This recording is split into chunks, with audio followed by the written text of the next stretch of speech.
ዛሬ የምንናገረው ስለ እንሽርት ውሃ ነው። ዶክተር ኑሩ ነኝ ከሉሲ መልቲስፔሻሊቲ ሴንተር። እንሽርት ውሃ የመጀመሪያ ወራት አካባቢ 1 ወር ወይንም ማክሲመም 2 ወር የሚፈጠረው ከእናትየው ከማህፀን ግድግዳ ከሚመነጩ ፈሳሾች ነው። እድሜው እየጨመረ በሄደ ቁጥር እርግዝናው 4 ወር፣ 5 ወር፣ 7 እያለ በቀጠለ ሰዓት ግን የእንሽርት ውሃ ትልቁ ግብአት የልጁ ሽንት ነው። ለዛም ነው ስሙ እንሽርት ውሃ በሚል የተሰየመው። እንሽርት ውሃ ብዙ ጠቀሜታዎች አሉት። አንደኛ የመጀመሪያ ወራት ላይ ለልጁ እንደ ምግብነት ያገለግላል። 1 ሁለተኛ የልጁ ሳምባ ጠንካራ እንዲሆን ያደርጋል።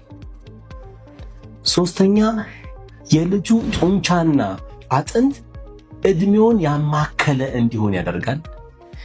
ሌላውና ዋነኛው የእንሽርት ውሃ ጠቀሜታ የእናትየውን ሆድ የሆነ ነገር ቢመታት ልጁ እንዳይጎዳ ይከላከላል ማለት ነው።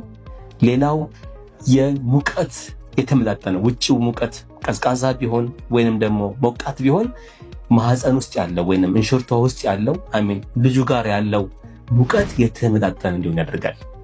ስለዚህ እንሽርት ውሃ በጣም ብዙ ጠቀሜታዎች አሉት ማለት ነው።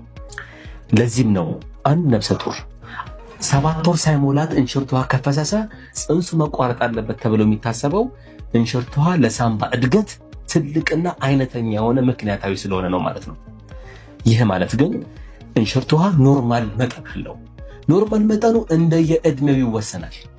ለምሳሌ 9ኛ ወር የገባች ነፍሰ ጡር ሴት የእንሽርት ውሃ መጠኑ ሲለካ ከ2 ሴንቲሜትር እስከ 8 ሴንቲሜትር አንዱ ፖኬት ብቻ መሆን አለበት፣ ወይንም አጠቃላይ ደግሞ 25 ሴንቲሜትር ድረስ እንዲሆን ይመከራል ማለት ነው። እያንዳንዱ ነፍሰ ጡር ሴት ቅድም እንዳልኩት እንደየእድሜው ልክ እንደየልጁ እድሜ የእንሽርት ውሃ መጠኑ ይለያያል።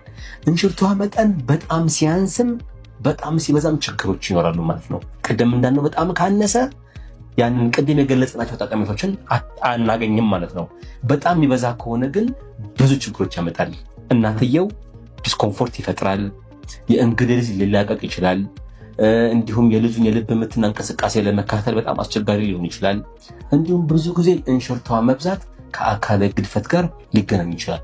አንዳንዴ ከስኳር ጋር ይገናኛል። ስኳር ከእርግዝና ጋር የሚኖር ስኳር እንሽርት ውሃ ሊያበዛ ይችላል። ሌላው ጭንቅላት ላይ የሚኖሩ የአፈጣጠር ችግሮች፣ የጭንቅላት አለመኖር አንኬፋል የምንለው ወይንም ደግሞ ሃይድሮኬፋለስ ጭንቅላት ላይ ውሃ መቋጠር ሊሆን ይችላል። ወይንም ደግሞ ስፓይናል ቢፊዳ የምንለው የጀርባ ክፍት መሆን፣ ወይንም ደግሞ አንጀት ላይ በተለይ ጨጓራ ላይ የሚኖር ይሄ ዲዮዳል አትሬዥያ፣ ትራኪዮስፋጊያል ፊስቱላ፣ ብዙ ምክንያቶች እንሽርት ውሃ እንዲበዛ ሊያደርግ ይችላሉ። እንሽርት ውሃ መብዛት ሲኖር በተለይ የመጀመሪያ 5